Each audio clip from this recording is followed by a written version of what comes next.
Okay, hi. So this is my solo travel trip number 3. Again, I really just want to like knock these out because I'm already on number 4 currently. So this one's not really going to be edited, and I'm just going to kind of tell you the story of my first solo trip to Hawaii.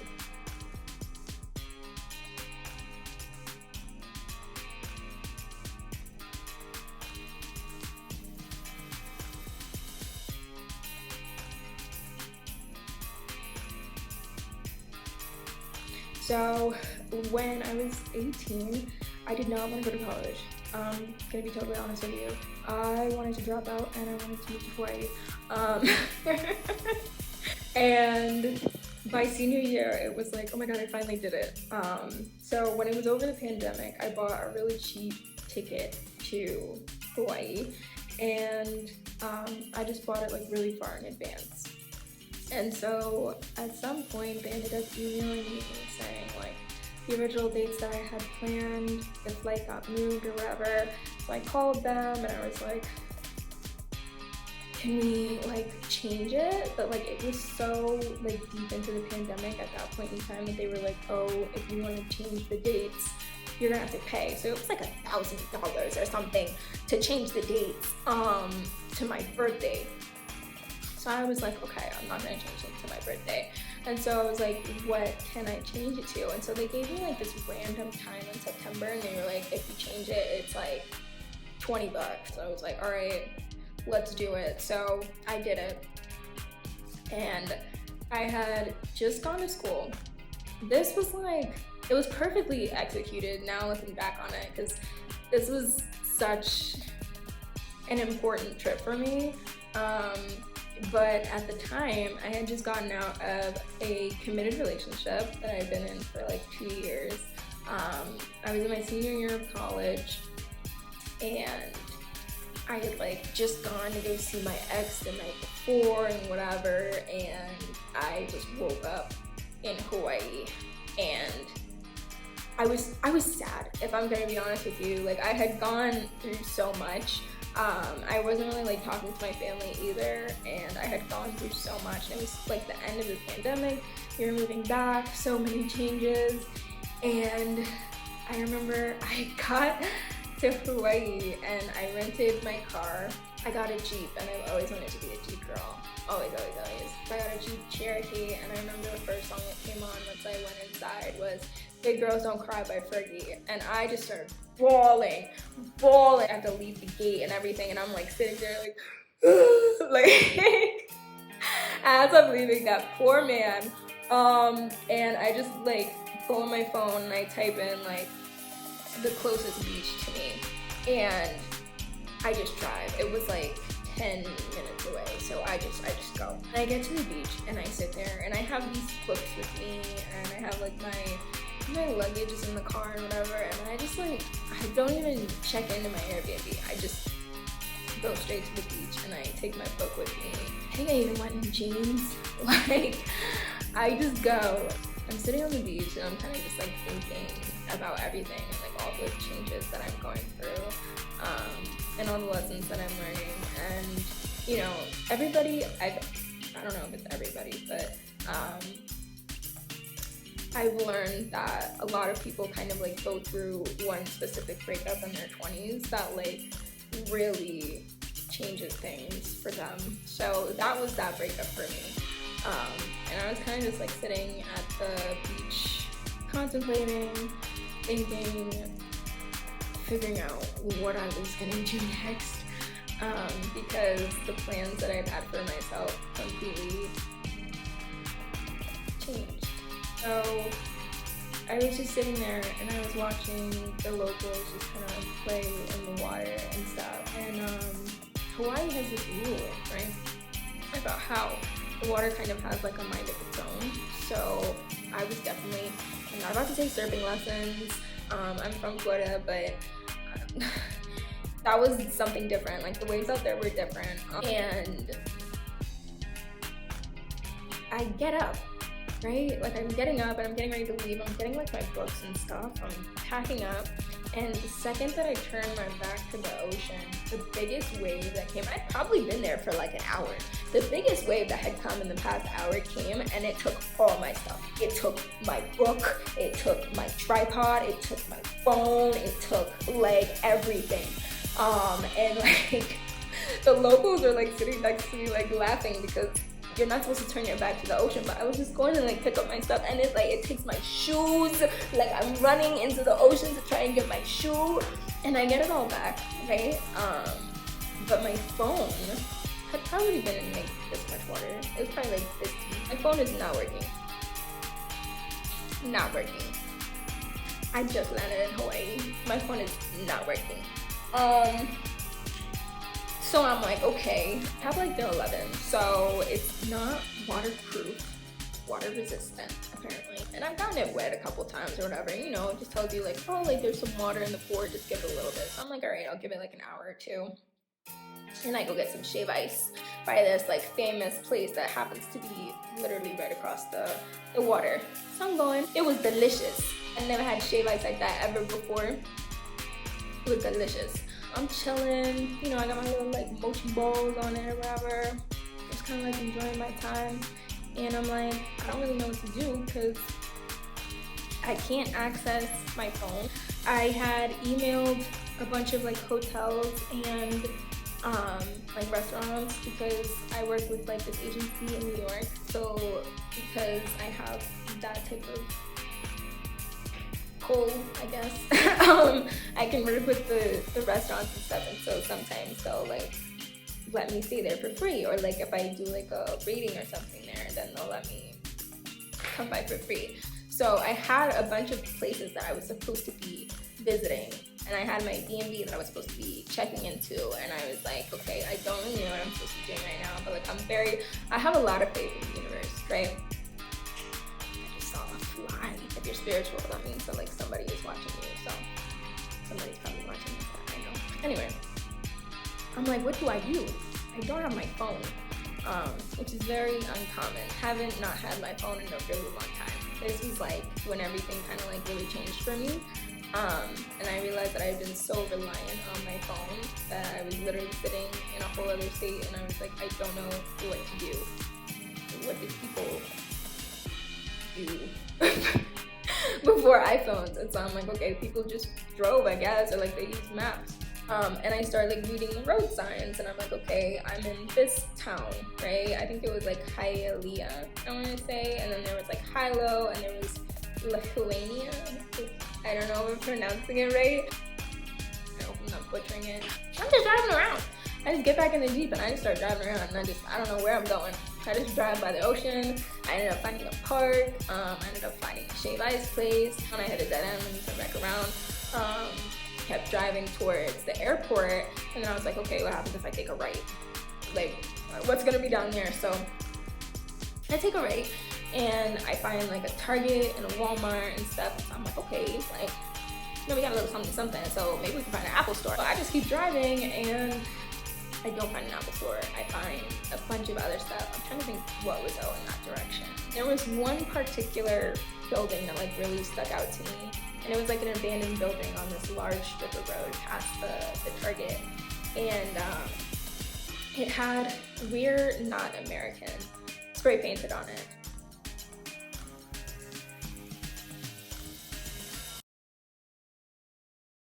And that sat with me a lot. Somebody had gone over and they like crossed out the "not" to make it say like "We Are American."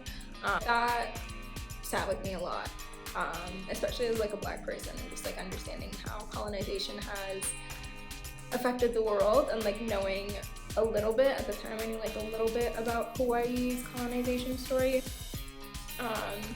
so it was like, okay, this is different. Plus I had just spent so much time protesting in this. I don't really know what to do at this point, so I end up just driving. And I end up finding like all these cute little towns, all these cute little restaurants. I ended up like eating at all these places that ended up being famous, and I didn't know that I found all on my own, so I didn't have to go through like PR or anything. I went to like the grocery stores and I all these different foods. Turns out there's no Apple store on the island of Maui, so I was there for the weekend, and I was there for 3 days, and my phone was not working. But I had found so much stuff in the meantime. I found so much stuff, in all honesty. Like, I found a spirituality store, I found like a McDonald's, like just by just driving around. I found like the school areas. Like, I was just driving around, and I ended up actually finding like a neighborhood that I would love to live in. I would love to buy a house in that neighborhood. Like, I ended up finding the perfect place for me that I probably never would have found had I had my phone. And I did it by just driving around. I was jet lagged too, so like I would wake up at like 4 a.m. and I would just hop in the car and I would just start driving. And I remember I ended up at this one certain spot. In Orlando, you can find a bunch of different stores that have like these like pamphlets, and they like tell you like the attractions in Orlando or whatever. So I found one of those spots at like 4 a.m. and I ended up like just looking at all the pamphlets, and I just took whatever looked interesting to me. And then I went back to the car, I turned on the little light, and I like took a pen and I just circled anything that I thought was interesting on the tours. I didn't actually want to sit through the entire tour because I probably only was really interested in like 4 or 5 things out of like a 15 gauge tour. I also saw like a tattoo parlor and stuff like that. I didn't get tattoos in Hawaii, but I definitely would like to. And I found a good spot out there that I would really like to see. And I ended up exploring a little bit more, watch the sunset come up.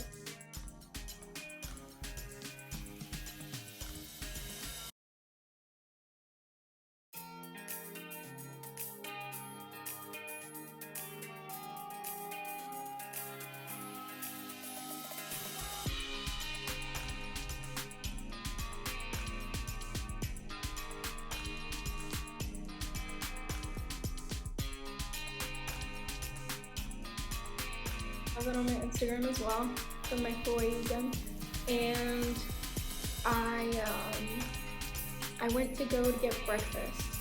Usually I love banana pancakes. When I was in Costa Rica, I got banana pancakes. I'm in Guatemala now, and I got banana pancakes, and I was in Hawaii, and so I got banana pancakes. And I asked the waitress, I took out the pamphlet that I had, and I kind of just explained to her, like, my phone's wet, don't really know how to get to these places, but I would like to find these spots here. She was like, okay, and so she was like, okay, this is like really far away from here, so you might not want to go there. And so she told me to like go to this one place called, I think, Twin Falls, and she told me to like go towards Hana, right? So I was like, okay, and I think I remembered seeing Hana on one of the road signs, so I was like, okay, I think I know where that is. Hopped back in my car, and I just started driving, right? Go, and I'm pretty sure I passed it.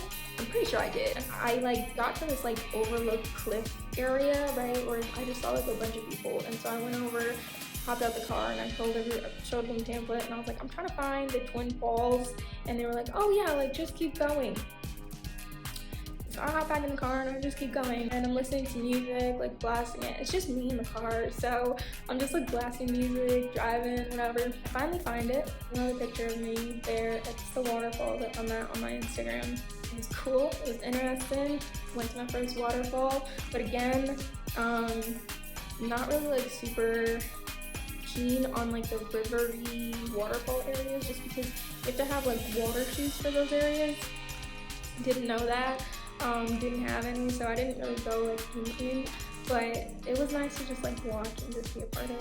Then there's another spot out there called the Road to Hana, and I was like, okay, I'll do it, and I got like a bunch of food. I went to the grocery store and I got a bunch of food, a bunch of snacks. I had stopped by this like really nice Thai restaurant that I ended up finding that had like a really good fried tofu, fried rice, and I was underneath the impression that the Road to Hana was like a place, and it's like H-A-N-A, and my name is Dana, so D-H-A-N-A. Like, okay, road to Hana, like let's do it. And so I'm driving, and I'm just driving, and the radio is like cutting out. I don't particularly like to drive. I learned how to drive mainly in New York City. Not a fan. And the road to Hana was basically driving around this like rainforesty mountain that goes up really, really high. And so it's probably been the scariest drive that I'd ever done in my life. About, I want to say like 2 hours in, almost like 3. I'm a little bit embarrassed to admit this. I was like, okay, where is Hana? Because it said that we were doing the road to Hana, right? And I'm getting like a little bit antsy. And I'm seeing all these beautiful things. Like I'm seeing these waterfalls, and you know, I'm not the only one out there doing the road to Hana, so I'm like, okay. Thing is that the radio cuts out, and now I'm just kind of like sitting there by myself driving. The reason why this trip was so important to me was because that was like, this entire trip really just taught me like how to be a better friend, right? And like how to be a better friend not only to others but also to myself. So when the radio cut out, I was kind of just like in silence with myself, and I was like uncomfortable, you know? And I was like, why am I uncomfortable? Like I'm literally just here by myself. And so I started talking to myself, and I started asking myself, you know, how do you feel about all these changes that you're going through? You know, I'd had these conversations with like my siblings or with my mom or, you know, friends or whatever, but it's kind of hard to have those conversations and to feel like you're actually being heard when it's not about you, you know? Like, it's hard for people to relate to stuff when it's not about them. So I really just like started having this conversation, and before this, like I hadn't really talked, I wasn't really like familiar with getting myself to like talk like that about the things that I've been going through. So I just started talking, and it was weird. If I'm being honest, like it was weird to have me speak like this about my feelings like out loud. It's probably the first time that I'd ever really done it, and I felt comfortable enough to do it because it was just me in the car. So I started talking to myself, and I started, you know, talking about how I actually feel about everything, and like how overwhelmed I was at that point, or how, you know, sad I was about everything, and like how angry I was too about a lot of things. And that's when I just kind of like started opening up to myself, and then, you know, I'm talking to myself, and then I'm realizing like, yo, where is Hana?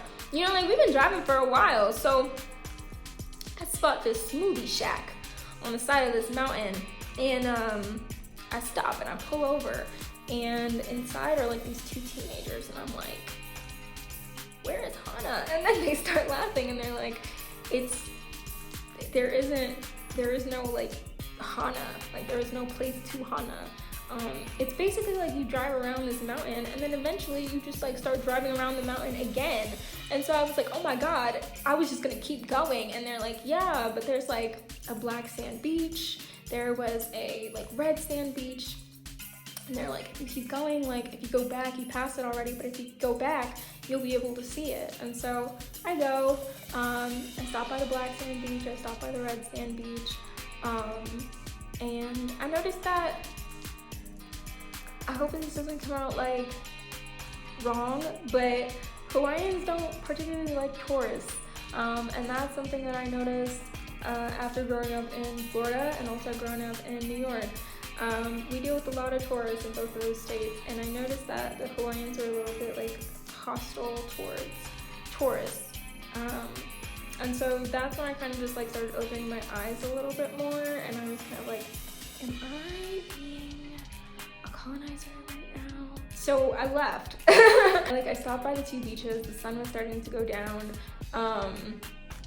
and I filled up my gas tank, and I just started like driving again because I had to go back down this mountain after I'd just gone up it. So I decided to go drive back, and I continued having these conversations with myself, and I kind of just like keep getting to know myself, you know, as we're driving. We get back all the way back to the bottom of Hana, get back safe and sound. But throughout that ride, I really did get to know myself a lot more. The next day, I was looking for a bathroom, right? And I needed to go like bad. And I stopped in this gas station and I asked like, oh hey, do you guys have a bathroom? And they said no, but there's a bathroom at this beach, like a little bit far down the road. And so I was like, okay. So I hopped in the car and I started driving. Up until this point, I really did want to see turtles. Before I left Hawaii, like I was really set on it. Like when I was in Costa Rica, I really wanted to see a toucan. When I was in Hawaii, I really wanted to see a turtle. I go to the bathroom and it's a porta potty. It was a porta potty. And at this point, I had to go real bad, like real bad. So I went in the porta potty. And then I was like, all right, well, I don't really know what else to do. And at this point, it was like, you know, my flight's coming. At this point, my phone still wasn't working. But I had saved the flight itinerary to my iCalendar. So my iPad was telling me like, okay, you have your flight in a couple of hours. And I go sit on the beach. And as I'm walking, you know, I see this little like broken turtle egg. And I was like, oh my God. This poor egg. And I'm talking to the universe and I'm like, this isn't what I wanted. This isn't what I meant when I said I wanted to be a turtle. And I'm eating my breakfast, staring at the water, and I'm talking again to myself. I'm just like asking myself like more so about like what it is that I'm angry about. And I started going through all these times in my life where I felt like I had given away my power, or that I felt like powerless, or that I'd been unjustified, or, you know, I'd been done wrong. And so I'm just talking out loud at this beach, looking insane. I just start telling the water everything that's ever happened. And then I just start calling like all my power back to me. And I'm like, you know, they can't have it. They can't have it. They can't have me. They know what they did at that time. They know that what they did was wrong, but they can't have that part of me anymore. Like at this point, I had been so upset about it for such a long time that I was like, it's time to get over it, you know? Like that sounds so harsh, but at that point I was being like really harsh on myself because I was looking at myself in the mirror, and to be totally frank with you, like I was really disappointed with the person that I was seeing that was looking back at me. Because I was going through this breakup, and like people don't really talk about the grief that comes with breakups, right? And I was just like, okay, like you can't allow somebody to take this much power away from you. Like, and I was just getting so frustrated with myself. And I learned that at that point, I was giving myself tough love, but what I really needed was just like soft love and appreciation and just hearing myself out. So I call all my power back, right? And I walk back to the car. And as I walk back to the car, I see this giant sign that says this beach is actually a sea turtle sanctuary. And I'm like, no freaking way. So then I keep walking down the beach and I see all these sea turtles like landing up. And I just knew that that was like a sign from the universe, because I'd wanted to see that so bad. And it wasn't until like I had this conversation with myself and just like called all my power back to me that I was like, yeah, I'm on the right path.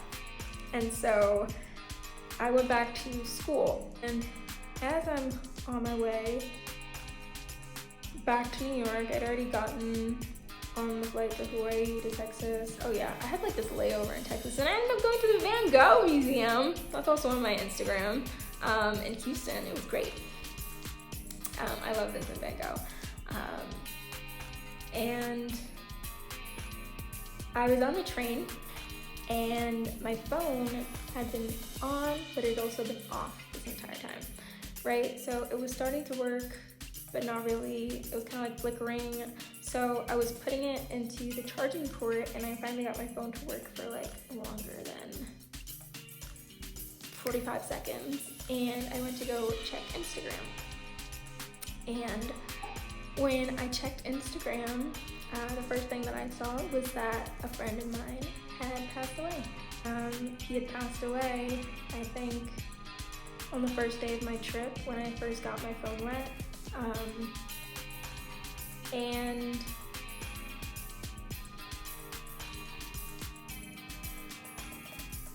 then the entire trip made a lot more sense to me about how I needed to learn how to be a better friend.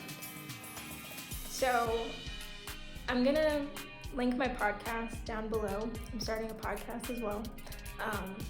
I had spoke with this friend at the time before they passed away, and I did say that like we should do a podcast together, and we never got to. So I'm gonna talk about it. It's been almost a year now, so I think I'm ready. But I am gonna link that down below in case you guys wanna hear more about the story. But yeah, that was my trip to Hawaii. Thanks for watching.